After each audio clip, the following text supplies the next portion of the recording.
Coming up on this edition of Flashtalk, brought to you by Bryant Heating and Cooling, it is Wagon Wheel Week, and we can talk with head coach Kenni Burns about the rivalry and the state of his program.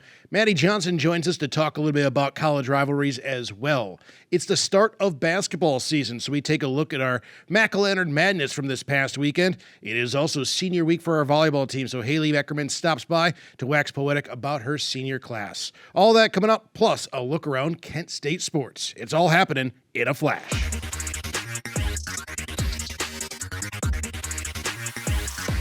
And welcome into the GFTV studios. It's Flash Talk. As always, we're brought to you by Bryant Heating and Cooling.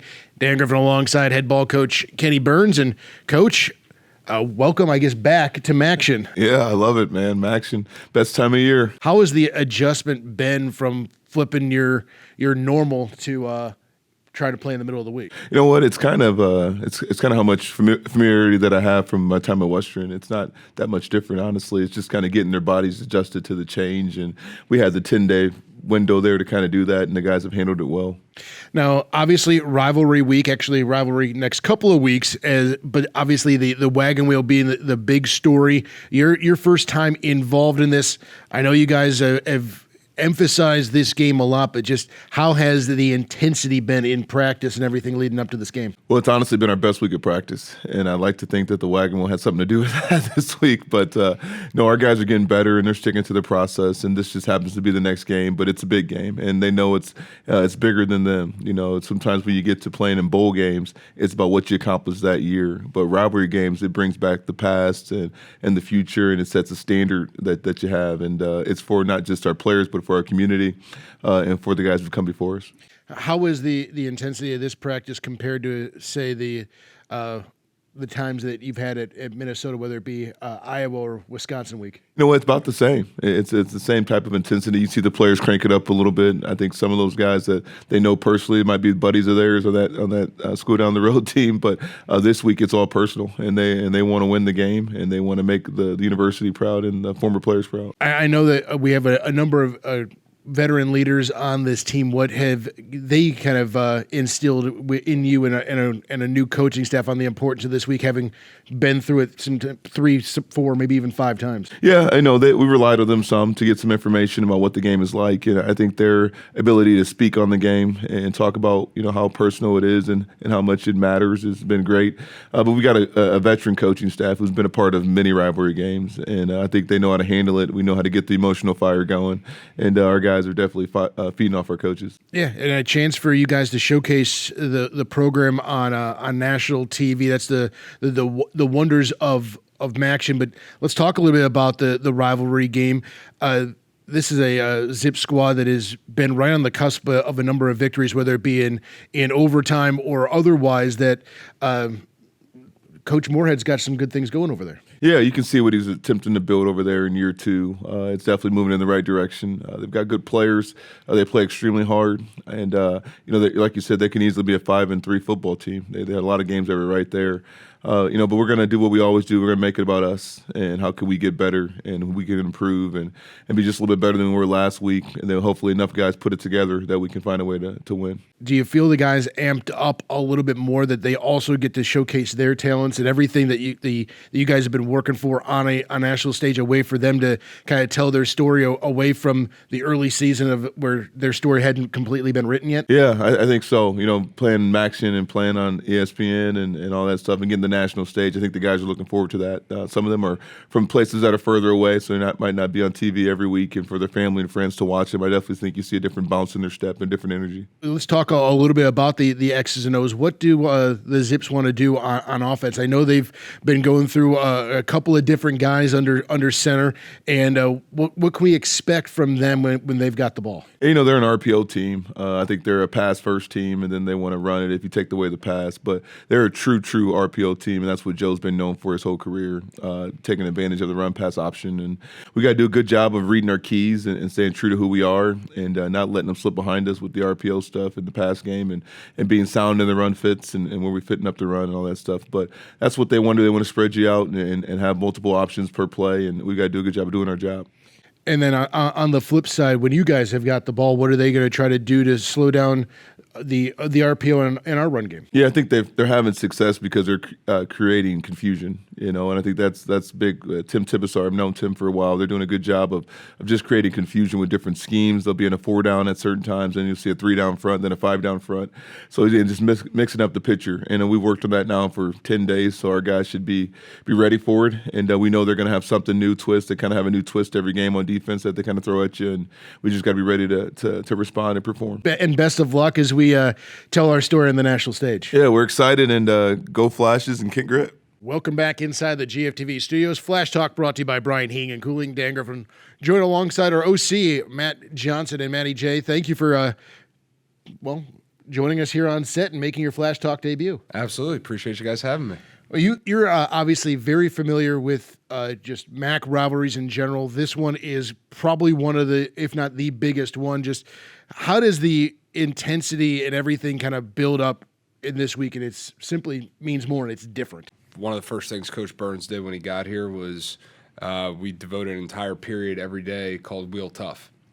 So, we put an emphasis on, how important the rivalry is. And, it's not just this week. It's something that's on our minds. It's on our hearts throughout the season, throughout spring ball, throughout camp, and then, like I said, we do it throughout, every week. So it's something that's definitely weighs heavy on our heart, and we're looking forward to getting after it this week. Well, you obviously have grown up in the coaching ranks here at Kent State, and just talk a little bit about from the player's perspective how you've seen kind of that intensity and that focus kind of kick up a notch as opposed to other weeks. Not that every game isn't important, but like you said, this one means a little bit more. I think rivalries is what makes college football, right? So if you don't believe that the rivalries, don't mean a little bit more, I think you're crazy. That's what makes college football so great. But yeah, I mean, the level of intensity definitely picks up this week a little bit. Like you said, not that, every game isn't important, but this one, you're getting messages from alumni, former players, even some former, colleagues that you worked with, hey, it's wheel week, you know what I mean? So, I got a text that Sunday from Adam Dolka, the wheel. That's all it said. So, everybody knows what week it is. Everybody's fired up for it, and we're excited to get after it on Wednesday. How does this one compare to the Battle of I-75? It's very similar. We're very close. When BG and Toledo get together, you're right up the road there. And then obviously here, I think it's 20-some minutes to get to their campus. We're right there. I'm sure the guys see each other out. When you're out to eat, you go to the mall, you go to whatever, you're doing socially. I'm sure, we run into their players run into our guys. And, but again, I think that's just what makes it awesome is that you're right there. You know what I mean? And you guys are, what this week truly is about because there's no running from it. Everybody knows what time it is, and the proximity just helps it. I'm going to guess a lot of the MAC schools are at very similar games throughout the entire North Ohio and this entire kind of like what you said, the state of Kent, this 6-hour region that you guys want to dominate. So I think a lot of these guys have crossed paths, and you guys have certainly been fighting over the very similar players in the roster. Absolutely. I mean, I know, their coaching staff puts a huge premium on Northeast Ohio, rightfully so, and so do we. So not only are we recruiting the same kids, but like you said, they might win a battle where the kid goes to school down the road, and we win a battle where a kid comes here, and they could have been teammates. They could have been rivals at their high school. So a lot of guys, this isn't going to be their first time playing against each other. You played at BG. Next week we do play your alma mater. It's the old Educator versus Employer. But talk a little bit about what has been kind of a forgotten rivalry for the Battle of the Anniversary Trophy. Yeah, so I didn't even know when I was playing that there was anniversary. I don't know if that's bad of me to say or not, but few do. Yeah, I didn't know. But there was always something different when I was playing at BG playing against Kent. It was a physical game, and now that I'm on Kent's side of it against BG, you got to strap it up. You know what I mean? It's going to be a physical game. Again, another game where you throw the records out the book. They've gone through their young roster, and now those guys are getting older, and now we have a young roster, and it's time for us to continue to grow and respond and do it all together. Well, Coach, let's make a little bit of room on the mantle for a couple more rivalry trophies as we get cracking over the next couple weeks. Absolutely. Look forward to that. Well, let's take a look at what's going on around Kent State athletics. As always, we're brought to you by KSUTix.com. Our busy week gets started on Wednesday as our football team makes a quick trip to the Rubber City for the annual Wagon Wheel Showdown. Kickoff is at 7:30 inside InfoCision Stadium, and you can catch that game on the Kent State Radio Network and ESPNU. On Thursday, our women's soccer team punched their ticket to a semifinal in the Mid-American Conference Tournament. They'll take on host Western Michigan on Thursday afternoon. On Friday, our field hockey team is also in the Mid-American Conference semifinals. They'll take on Appalachian State at Oxford.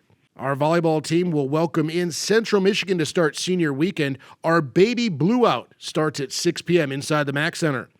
On Saturday, it will be officially senior day against the Chippewas with a 4 p.m. first serve. On Sunday, our women's basketball season gets started with a home exhibition against Muskingum. Tip-off is at 1 p.m. And on Monday, our men's basketball team tips off against Malone. That's a 7 p.m. start. For tickets and information about all our home events, check out the brand new KSUTix.com.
Welcome back to Flash Talk. We're here inside the GFTV studios, as always, brought to you by Brian Heating and Cooling. Dan Griffin alongside Darin Olson, our Director of Athletic Bands. And, sir, thank you for a few moments of your time to talk a little music with us. Great. Thanks so much for having me. Now, bands, whether it be the Flasher Brass for our basketball season or the Marching Golden Flashes for football, synonymous with college football in general. So just talk a little bit about the idea of bands and music being synonymous with college sports. I think college athletic bands are such an integral part of what happens at collegiate athletic events. It's what sets us apart from the pro sporting venues.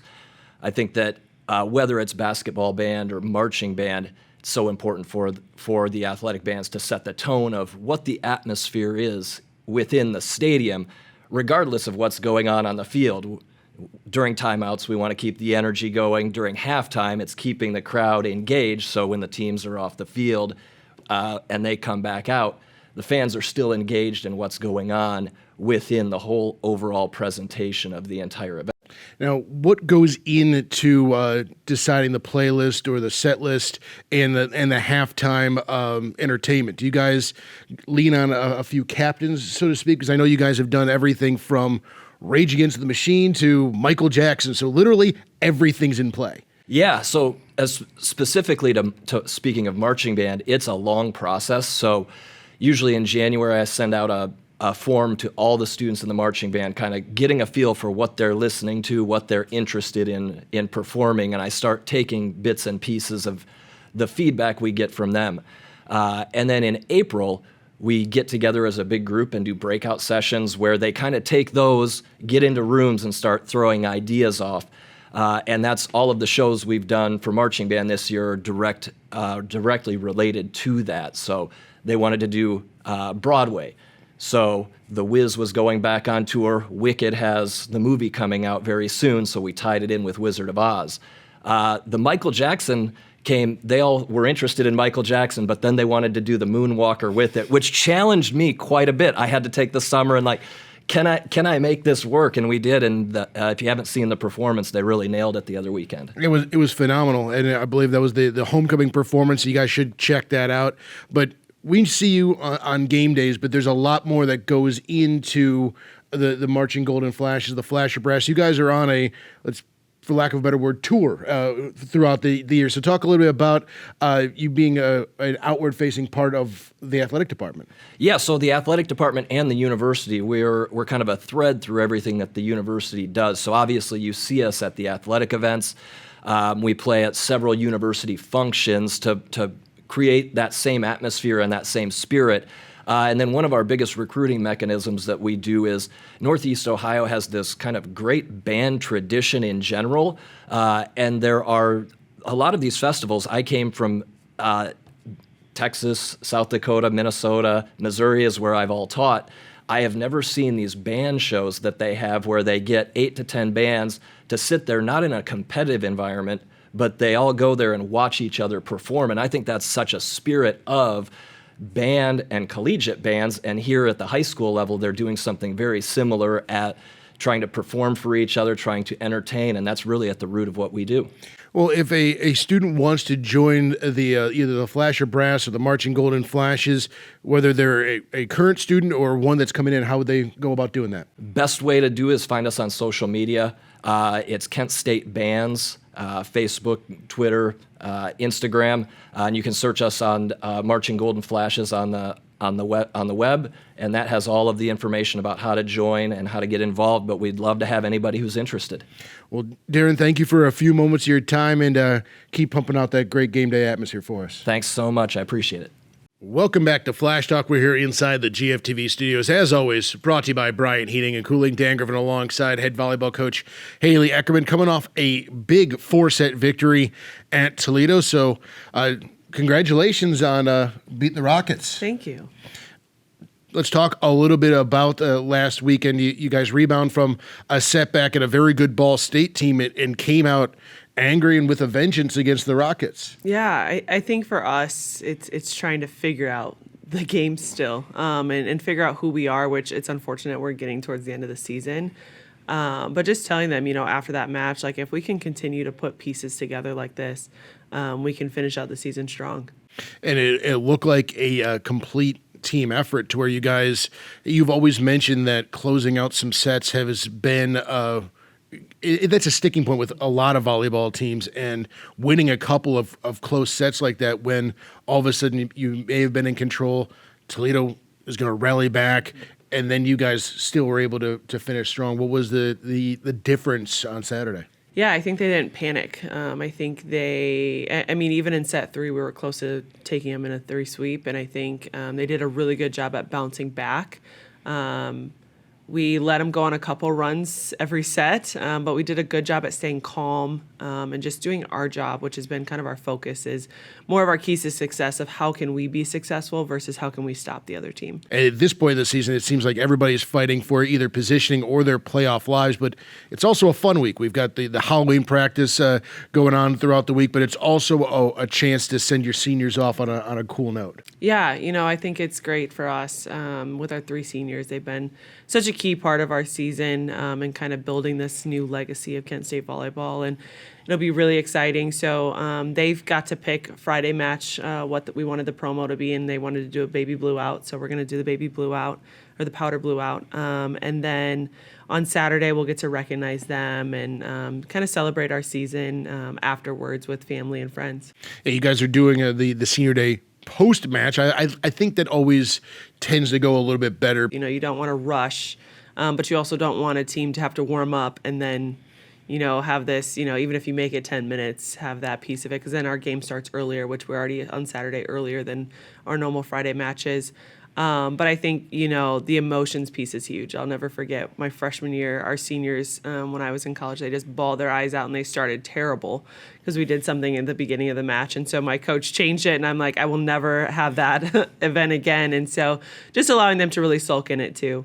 What has been kind of the mindset and the mentality going into a week like this? Like you said, there's 3 seniors, and you can either let the emotions get the best of you, or you can pull together like we did against Toledo, complete match. Let's send the seniors out on a big note. So what's the kind of the message and the focus and the mindset this week? Yeah, I think just continuing to take it one play at a time, 1 point, 1 set, but also trying to remember that when we're home, we get a chance to ring the bell. And continuing to keep that in their mind as like a goal, whether it's senior night or not. Let's go out ringing the bell here. We've got, I believe, 5 matches left. Let's talk a little bit about Central Michigan and what they're going to bring to the table, because this is the last weekend match of the season for our fans to come out and see you guys. Yeah, I think that they're a team that's kind of trying to figure out too. They're kind of in the middle of the pack, not too far away from us, but I think our conference is one of those where you never know who you're going to get what night. They did a great job battling last weekend against BG. And we've came out kind of playing iffy against BG. And so I think, you can catch them the right way, but you've got to capitalize on it. And the plus side is we play them back-to-back nights. So whatever the outcome is Friday, we can make some changes and then adjust on Saturday. And I've asked you this before. Do you prefer the weekend where you're doing a Ball State and Toledo where it's 2 different opponents, or do you like the chance of seeing the same team for a possible 10 sets? I think it's a little different depending on whether you're home or away. I like it when we're home to play 2 different teams. You can kind of get in more of a rhythm. This past weekend, we obviously played at Ball State and then had to drive the 3 hours to Toledo and then turn around and play at 4 o'clock. So it's one of those where it's if you're home, you can scout it a little bit better. If you're away, it makes it tough just because you're trying to get into a better routine. Well, let's send the seniors out on a high note. We've got a 6 o'clock start on Friday for the Baby Blue Out, and like you said, Saturday at 4 as we celebrate our seniors. And best of luck this week, and let's make the best of it. Thank you. That's going to do it for this edition of Flash Talk, brought to you by Bryant Heating and Cooling. Join us next week when we take another deep dive into the world of Kent State athletics. For all of us here inside the GFTV studios, this is Dan Griffin saying goodnight and go Flashes.